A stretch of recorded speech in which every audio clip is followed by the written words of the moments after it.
My name is Emma Carter. I am 35 years old, and everything changed at my parents' 35th wedding anniversary dinner in Columbus, Ohio. It was supposed to be a happy evening with family, laughter, and memories. Instead, it became the night that uncovered a secret hidden for almost 3 years.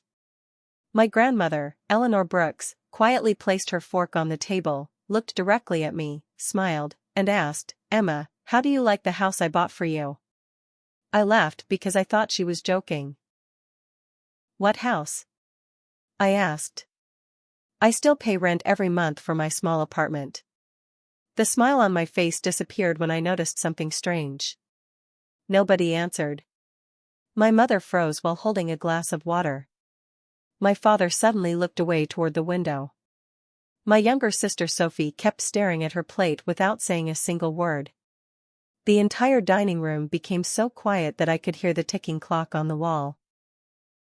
I had worked as a senior pediatric nurse for more than 13 years, and experience had taught me that complete silence usually meant something was terribly wrong.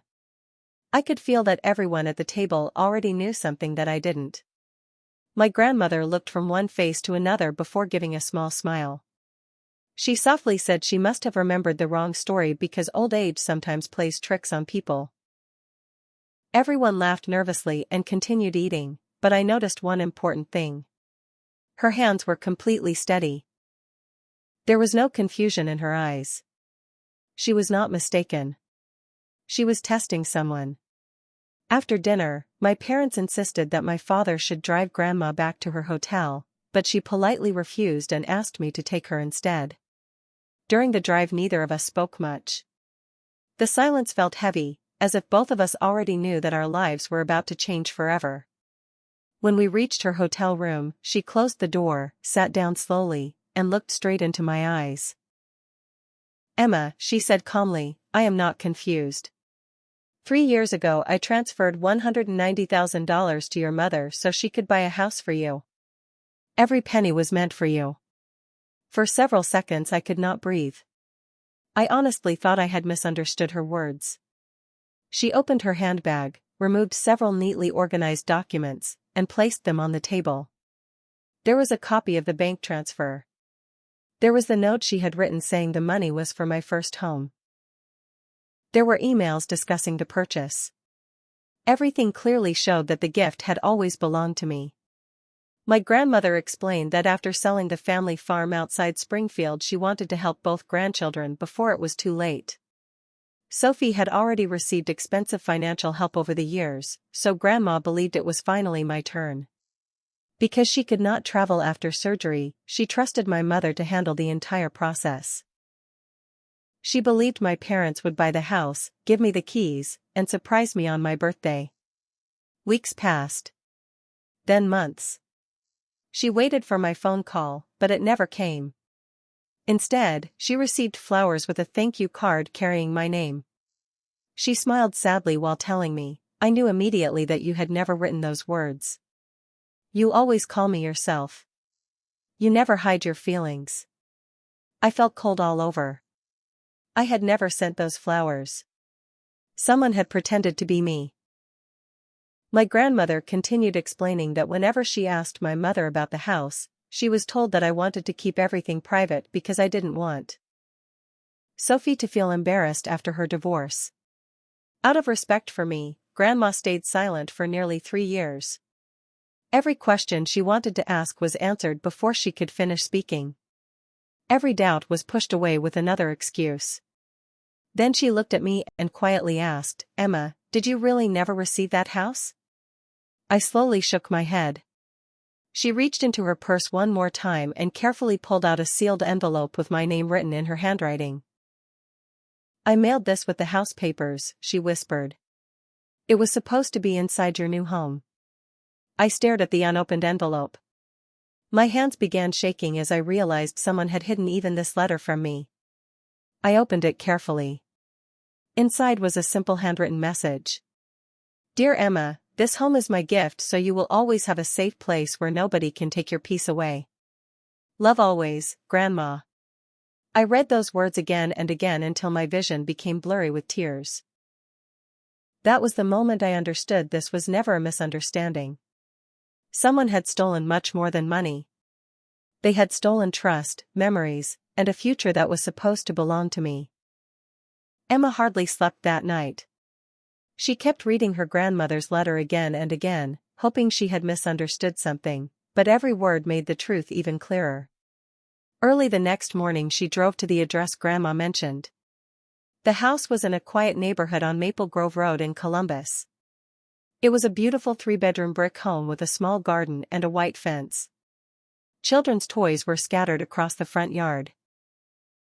Emma stopped across the street and stared through the windshield. She felt as if she were looking at someone else's life that had somehow been built using her future. Then she noticed something that made her heart sink. She recognized the blue rocking chair on the front porch because she had helped her younger sister Olivia move it into this very house almost 3 years earlier. Emma suddenly remembered carrying boxes through that front door, hanging family pictures on the walls, and congratulating Olivia on buying her dream home. She even remembered asking where all the money had come from. Her mother had smiled and casually replied that everything had been arranged with family savings.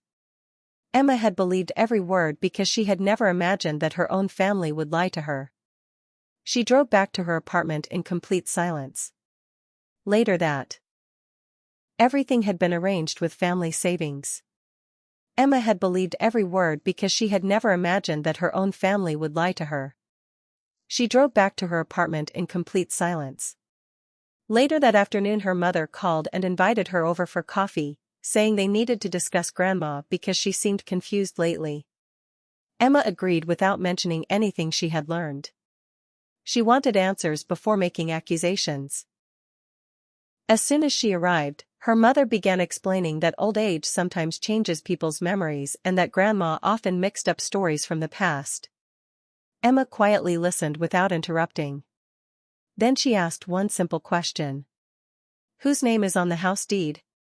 Her mother smiled nervously and avoided answering directly. Instead, she said that paperwork was not important because what truly mattered was that family members helped each other. While saying those words, her eyes quickly moved toward the large wooden cabinet in the dining room. Emma noticed it immediately. She had organized her parents' financial papers many times over the years and knew exactly where important documents were kept. A few minutes later the phone rang. Emma's mother stepped outside to answer it. Without wasting a second, Emma quietly opened the cabinet drawer. Inside she found several folders.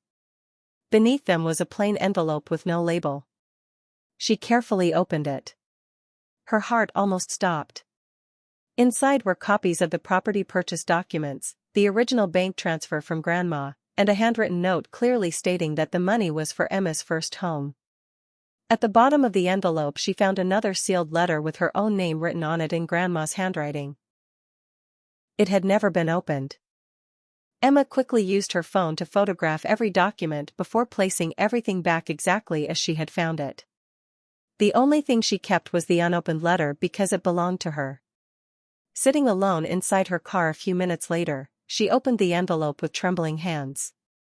The short message inside read, "My dear Emma, I hope this home reminds you every single day that you are deeply loved and that you will always have a safe place to call your own. Love, Grandma." Tears filled her eyes. It was no longer about money. It was about trust that had been stolen, love that had been hidden, and years of lies built by the people she had trusted most. Emma started the engine, wiped away her tears, and made a quiet promise to herself. She would no longer ignore the truth just to keep everyone else comfortable. Emma spent the next 2 days thinking instead of reacting. Every time her phone rang, she let it go to voicemail. She needed facts, not emotions. After another long shift at the children's hospital, she sat at her kitchen table with a notebook and wrote down everything she knew in order.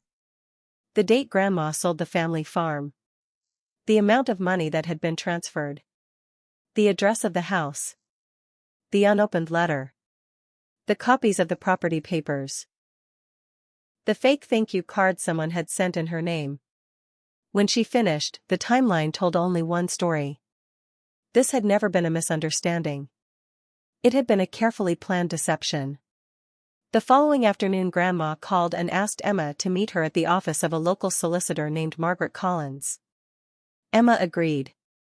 Margaret carefully reviewed every document without interrupting. After almost an hour, she looked up and calmly said, "The evidence is very strong. The money was clearly intended for you, and the written records support that." Emma felt both relieved and heartbroken. She had hoped someone would tell her she was wrong, but the truth became even clearer. Margaret explained that before taking any legal action, they would first send a formal letter asking the family to return the money voluntarily. Grandma quietly turned toward Emma and gently said, "This decision is yours.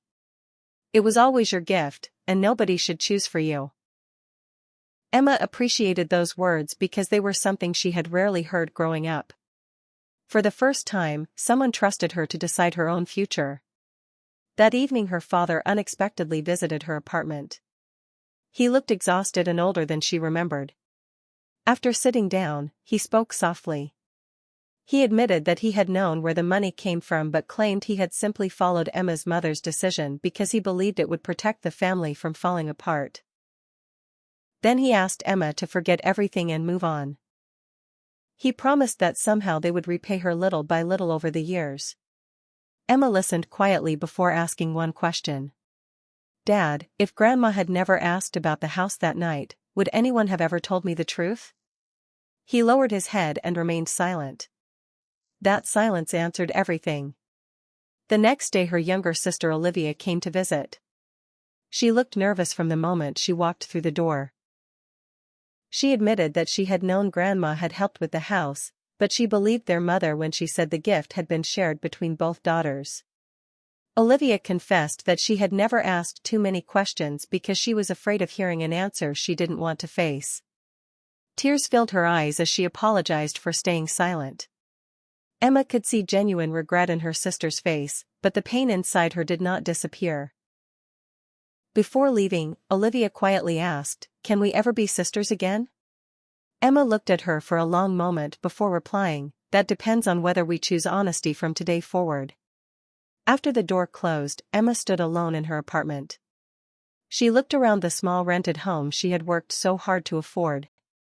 For years she had believed that sacrificing her own happiness was the price of keeping peace inside the family. Now she finally understood that real peace could never be built on lies. That night she called Margaret Collins and gave her final answer. "Send the letter," Emma said calmly. "I'm no longer afraid of the truth." The formal letter reached Emma's parents 3 days later. By that evening her phone was filled with missed calls and voice messages. Her mother accused her of destroying the family over money, while her father kept asking everyone to stay calm. Emma listened to none of the messages. She had already spent too many years carrying everyone else's emotions. This time she wanted the truth to speak for itself. 2 days later her parents invited everyone to another family meeting at the same dining table where everything had started. Grandma agreed to come, and Emma quietly accepted the invitation. When she entered the house, nothing had changed except the atmosphere. The same tablecloth covered the table, the same family photographs hung on the walls, but nobody smiled. After everyone sat down, Emma's mother placed a document in front of her and said, "If you sign this paper, we'll forget everything and move on as a family." Emma looked at the document. It claimed that she had always known the money had been used to buy Olivia's house and that she had willingly agreed to it. Emma slowly placed the paper back on the table without signing it. She calmly looked at her mother and said, "I already signed an official statement. I signed the truth." The room fell silent. Her mother's face turned pale. Her father closed his eyes. Olivia lowered her head. Grandma remained completely calm. Emma continued speaking. "For years I believed I had to stay quiet to keep this family together. I worked hard, paid my own bills, helped everyone whenever they needed me, and never complained. But being kind never gave anyone the right to make decisions about my life without asking me." Her mother suddenly became angry. She insisted that Olivia had needed the house more because she was raising a child alone while Emma had always been independent and successful. Emma listened carefully before replying in a steady voice, "You never asked what I needed. You decided for me. That wasn't love. That was control." Those words filled the room with another heavy silence. For the first time in many years, nobody interrupted Emma. Then Grandma quietly spoke. She looked directly at her daughter and said, "The gift was never yours to redirect. It belonged to Emma from the day I sent that money." Tears appeared in Olivia's eyes. She admitted that she should have questioned where the money came from instead of accepting easy answers. She apologized sincerely to Emma and promised she would do whatever was necessary to correct the mistake. Emma nodded but did not celebrate. She understood that apologies mattered only when followed by actions. After several minutes of discussion, a solution was finally reached. Olivia agreed to refinance the house in her own name and repay every dollar to Grandma over time. Emma made one request of her own. "I don't want the house," she said quietly. "I don't want anyone to lose their home. I only wanted the truth to stop being treated like a problem." Grandma smiled proudly. She gently held Emma's hand and said, "Today you protected your dignity without taking away someone else's future. That is real strength." Emma stood up, thanked her grandmother, wished everyone peace, and walked toward the front door. As she stepped outside into the cool evening air, she felt lighter than she had in years. She realized that sometimes the hardest decision is not walking away from people you love. The hardest decision is refusing to keep carrying a burden that never belonged to you in the first place. This family together. I worked hard, paid my own bills, helped everyone whenever they needed me, and never complained. But being kind never gave anyone the right to make decisions about my life without asking me." Her mother suddenly became angry. She insisted that Olivia had needed the house more because she was raising a child alone while Emma had always been independent and successful. Emma listened carefully before replying in a steady voice, "You never asked what I needed. You decided for me. That wasn't love. That was control." Those words filled the room with another heavy silence. For the first time in many years, nobody interrupted Emma. Then Grandma quietly spoke. She looked directly at her daughter and said, "The gift was never yours to redirect. It belonged to Emma from the day I sent that money." Tears appeared in Olivia's eyes. She admitted that she should have questioned where the money came from instead of accepting easy answers. She apologized sincerely to Emma and promised she would do whatever was necessary to correct the mistake. Emma nodded but did not celebrate. She understood that apologies mattered only when followed by actions. After several minutes of discussion, a solution was finally reached. Olivia agreed to refinance the house in her own name and repay every dollar to Grandma over time. Emma made one request of her own. "I don't want the house," she said quietly. "I don't want anyone to lose their home. I only wanted the truth to stop being treated like a problem." Grandma smiled proudly. She gently held Emma's hand and said, "Today you protected your dignity without taking away someone else's future. That is real strength." Emma stood up, thanked her grandmother, wished everyone peace, and walked toward the front door. As she stepped outside into the cool evening air, she felt lighter than she had in years. She realized that sometimes the hardest decision is not walking away from people you love. The hardest decision is refusing to keep carrying a burden that never belonged to you in the first place. 6 months passed, and every promise made around that dining table slowly became reality. Olivia met with the bank, refinanced the house in her own name, and began paying back the money exactly as agreed. It was not easy, but for the first time the home truly belonged